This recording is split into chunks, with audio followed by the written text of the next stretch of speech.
faithfully sharing value, exploring great books worldwide. Hello, this is Sally's Book Talk. Today we're diving into the book called The Power of Speaking.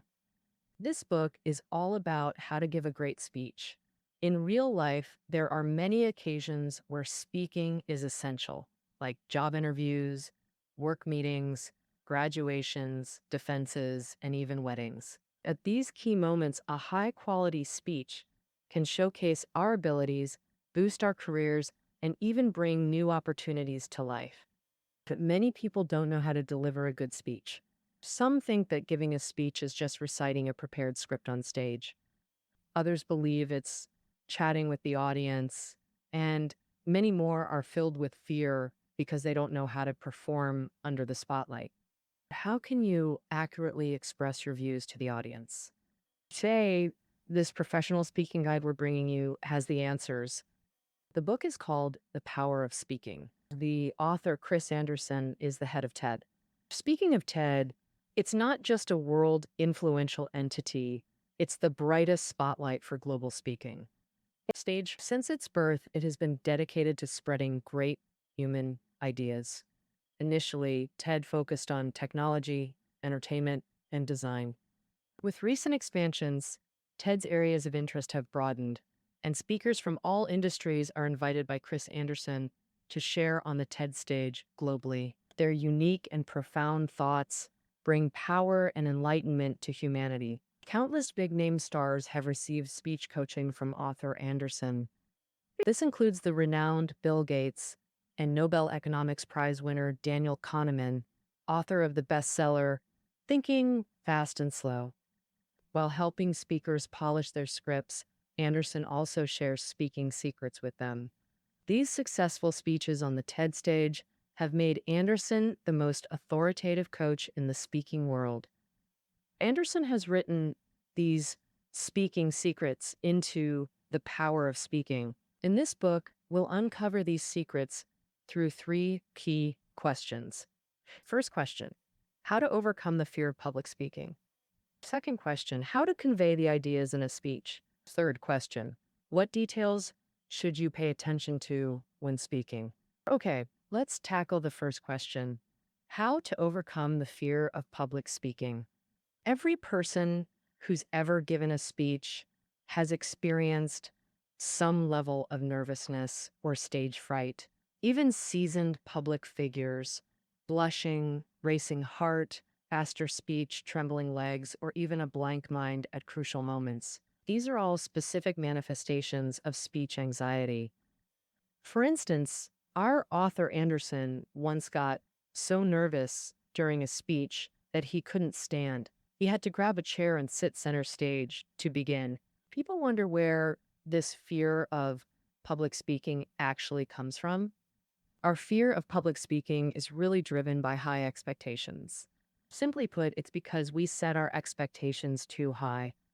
The stronger our desire for success, the more pressure it creates, and that pressure triggers our innate fear, which is why we dread speaking. So, how do we overcome this fear? The author introduces three methods. The first is to adjust your mindset and have a proper understanding of public speaking. Many people fear public speaking because they worry failure will damage their reputation or ruin others' good impression of them.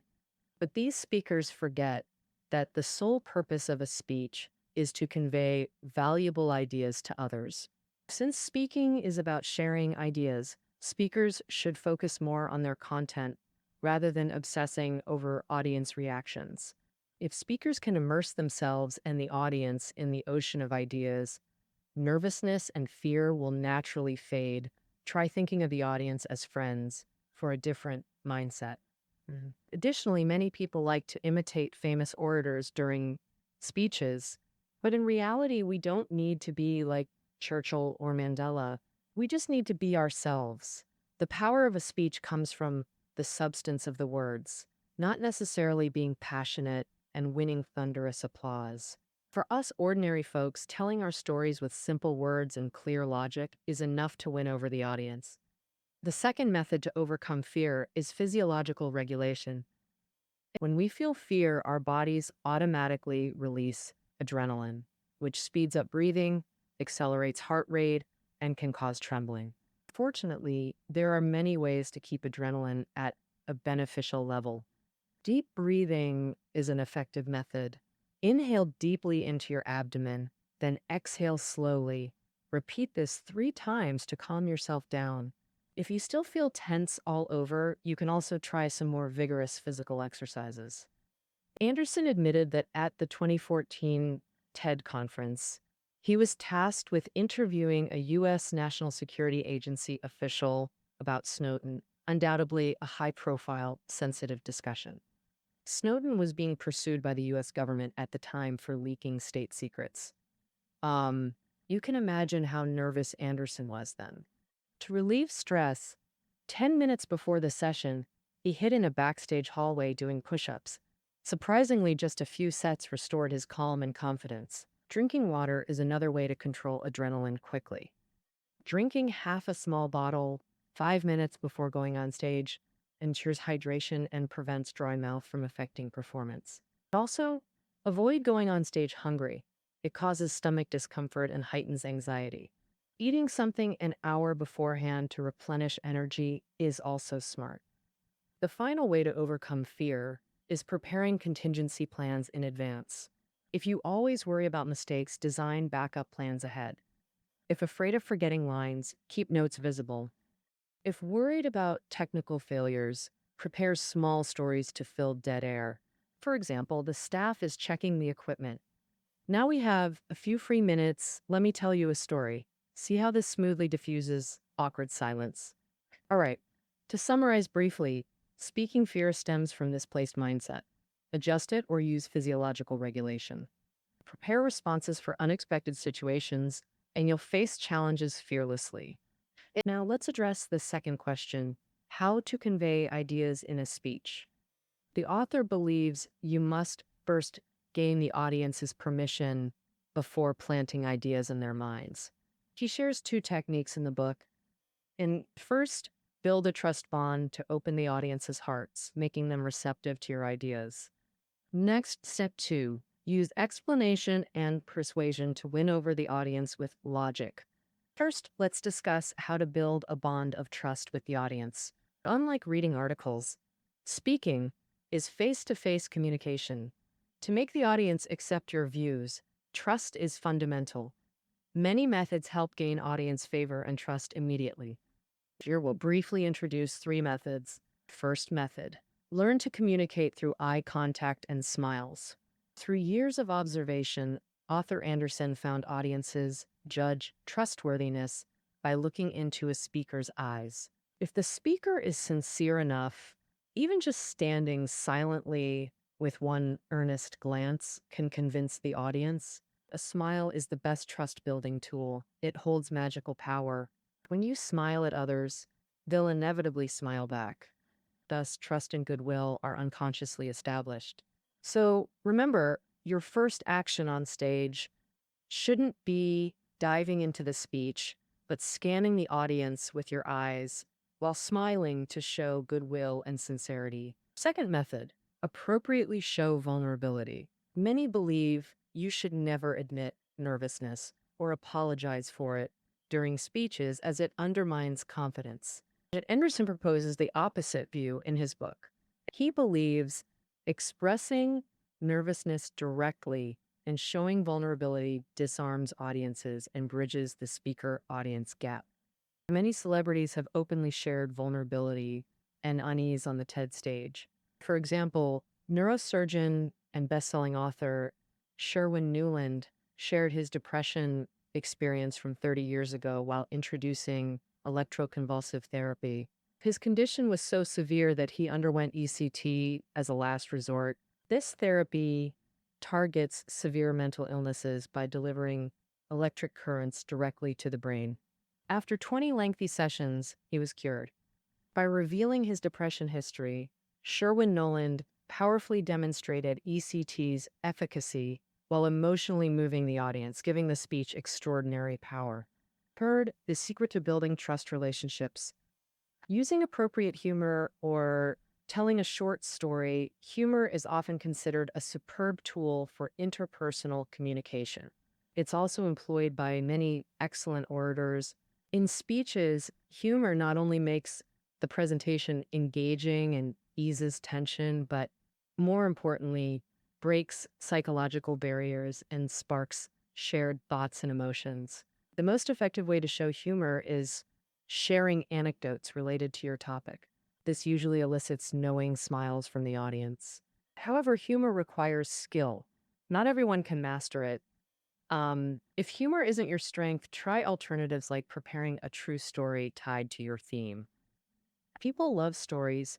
Good narratives inspire thought and trigger shared emotions within us. Once trust is built between speaker and audience, the first step of idea transmission is complete. Next, present your viewpoint using explanation and persuasion techniques to gain understanding and acceptance. Explanation means telling the audience what my idea is and how it originated. Applying explanation techniques involves 3 steps. Step 1, ignite the audience's curiosity. Speakers often pose intriguing questions that encourage why or how inquiries. Once engaged, activated minds become receptive to new ideas. Harvard psychologist Dan Gilbert sparked immense curiosity with just minutes of opening remarks on the TED stage. He began, compared to a 21-minute talk, 2 million years seems incredibly long. Yet evolutionarily, 2 million years is a blink, but in that time, human brains nearly tripled in size. Our ancestors' brains weighed 1.25 pounds. Now, every audience member here has nearly 3 pounds between their ears.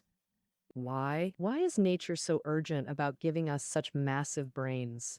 Hearing this, do sparks of curiosity ignite in your mind, making you eager for answers? Igniting curiosity is the first step to successful explanation. Step 2, express your ideas using familiar concepts. Extensive scientific evidence shows understanding builds layer by layer, each level forming the next foundation. Speakers should avoid introducing unfamiliar concepts abruptly, as there's no knowledge foundation. It's hard for the audience to understand, but if you connect new concepts to familiar ones, things change. For example, to explain the psychological immune system, start by defining what the immune system is. Once we know the human immune system defends against disease, it's easy to see the psychological immune system shields against inner pain. Step 3, use metaphors and examples. They're vital tools for linking concepts. If knowledge and concepts are the skeleton of ideas, metaphors and examples are the flesh, enriching your thoughts and helping audience comprehension. On this point, the book offers a brilliant metaphor. He says, giving a speech is like a journey shared by speaker and audience. The speaker is the guide, the audience are tourists. The ideas expressed are the destination of this trip. A successful speech gains trust, makes the audience willingly follow, break through cognitive barriers, and reach new mental endpoints.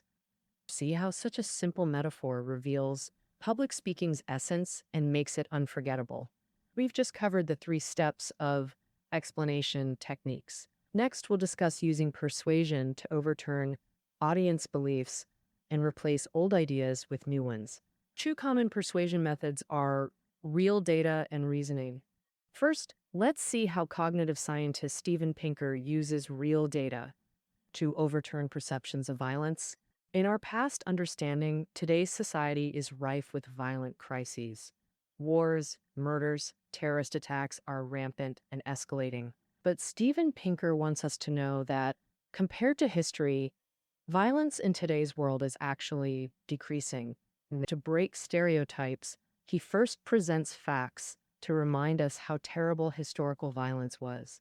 For instance, in France, 500 years ago, a public entertainment involved throwing live cats into fire just to hear their agonizing screams for fun. In ancient societies, over 1/3 of adult males died from violence. He wants to tell the audience, you might think violent incidents are worsening today, but you're ignoring that historical violent events could be even more brutal. Tinker further explains that Modern media's concentrated coverage makes violent incidents more memorable. This subjective bias leads us to believe violence is escalating. Pinker presents data including total violent deaths per era and individual probability of violent death. Through comparisons, he proves violent incidents have significantly decreased in today's world.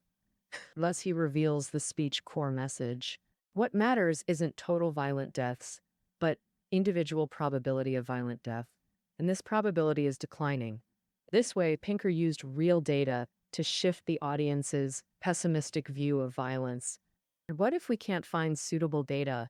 Reasoning is another effective persuasion method. Reasoning requires breaking the process into small steps, each starting from an obvious truth. Then proceed step by step from the first point. The author recommends using if-then structures since audiences accept that true premises lead to true conclusions. Consider Dan Pallotta, a charity reformer and reasoning expert. In a TED Talk, he argued that nonprofit growth requires tolerating failure like for-profit businesses. Business growth requires innovation, which carries failure risks. Entrepreneurs know innovation can't be 100% successful. Without accepting failure, innovation and growth are impossible. In using this premise, Pallotta employed if-then reasoning. Let's see how. He said, if we don't allow nonprofits any failure, then they won't innovate in fundraising management models or marketing strategies. All right, let's tackle the first question. How to overcome the fear of public speaking. Every person who's given a speech has experienced some nervousness or stage fright, even seasoned public figures, blushing, racing heart, faster speech, trembling legs, or even a blank mind at crucial moments. These are all specific manifestations of speech anxiety. For example, our author Anderson once got so nervous during a speech that he couldn't stand. He had to grab a chair and sit center stage to begin. And people wonder where this fear of public speaking actually comes from. Our fear of public speaking is really driven by high expectations. Simply put, it's because we set our expectations too high. The stronger our desire for success, the more pressure it creates, and that pressure triggers our innate fear, which is why we dread speaking. So, how do we overcome this fear? The author introduces 3 methods. The first is to adjust your mindset and have a proper understanding of public speaking. Many people fear public speaking because they worry failure will damage their reputation or ruin others' good impression of them. But these speakers forget that the sole purpose of a speech is to convey valuable ideas to others. Since speaking is about sharing ideas, speakers should focus more on their content rather than obsessing over audience reactions. If speakers can immerse themselves and the audience in the ocean of ideas, nervousness and fear will naturally fade. Try thinking of the audience as friends for a different mindset. Additionally, many people like to imitate famous orators during speeches. But in reality, we don't need to be like Churchill or Mandela. We just need to be ourselves. The power of a speech comes from the substance of the words, not necessarily being passionate and winning thunderous applause. For us, ordinary folks, telling our stories with simple words and clear logic is enough to win over the audience. The second method to overcome fear is physiological regulation. When we feel fear, our bodies automatically release adrenaline, which speeds up breathing, accelerates heart rate, and can cause trembling.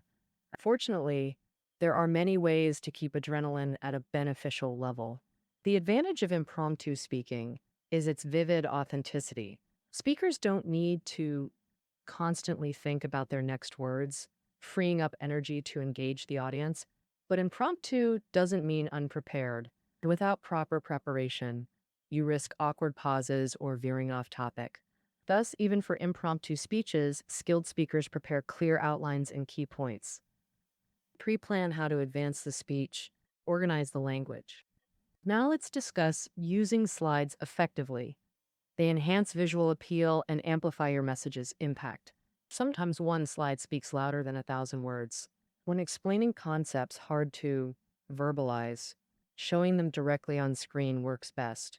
For example, a world hunger map, a photo of an emaciated African child, or a hunger documentary clip can deliver unmatched emotional impact. There are key details to note when using slides. We'll briefly cover text and imagery first. Text should be minimalist. While text aids explanation, avoid cramming your script onto slides. Clutter distracts viewers, weakens engagement, and reduces content freshness. TED viewers notice slides use one crisp sentence per core idea, often just a keyword. Rhetorical questions work too. Instead of a black hole is a massive object from which no light escapes, write, how dark is a black hole? Then explain verbally. This sparks curiosity while making speeches more profound and engaging. If simplicity is text's golden rule, imagery's mantra is clarity, clarity, clarity. And presenting slides, speakers should use the highest resolution images to avoid blurriness when projected. For better visibility, the author recommends full screen graphics, single images filling the entire display. So, if showing 3 images, display them as 3 separate, clear slides rather than cramming them together. Full screen display makes slides more elegant and impactful, creating a powerful impression. All right, that covers slide usage. Clarity and simplicity are fundamental principles. Now let's discuss the final aspect, masterfully using voice and body language in speeches. Let's start with voice. Undoubtedly, voice holds a kind of magic. Through it, speakers convey emotions that captivate entire audiences. Tone and pace are 2 crucial elements affecting vocal impact. Speech tones should fluctuate like waves, not flat lines. Using one monotonous tone without pauses or rhythm changes is hypnotic and guaranteed to bore listeners.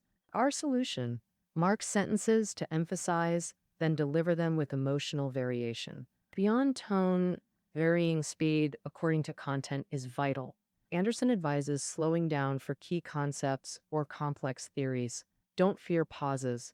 Speed up during anecdotes or lighter segments. Regardless, maintain natural conversational rhythm. This is essential. Beyond voice, body language matters greatly. In face-to-face communication, body language conveys what words cannot. Without it, speeches become mere script readings. Indeed, body language breathes life into text. There are no rigid rules. Any comfortable posture works. Many speakers sway or shift weight unconsciously to ease anxiety. But this distracts listeners and messes with your speech's impact. So, the author recommends standing with feet shoulder width apart, waving your hands and arms to highlight key points. And you might move around the stage, causing at crucial moments. Or you could sit down. Who says you have to stand for a speech? Body language has no rules. Whatever feels relaxed and natural is best for you. So that wraps up part 3. Things like speaking off the cuff, using slides, and voice and body language. They're all small details, but they boost your speech's impact and make it succeed. So that's the core of this book covered for you. This book isn't just about speaking tips, it's about the power of speeches, the guts to tackle future hurdles, and conquering life's every challenge. It boils down to 3 secrets: beating fear, nailing skills, and catching the details. Hopeful, encouraging on stage. And that's it for the power of speaking.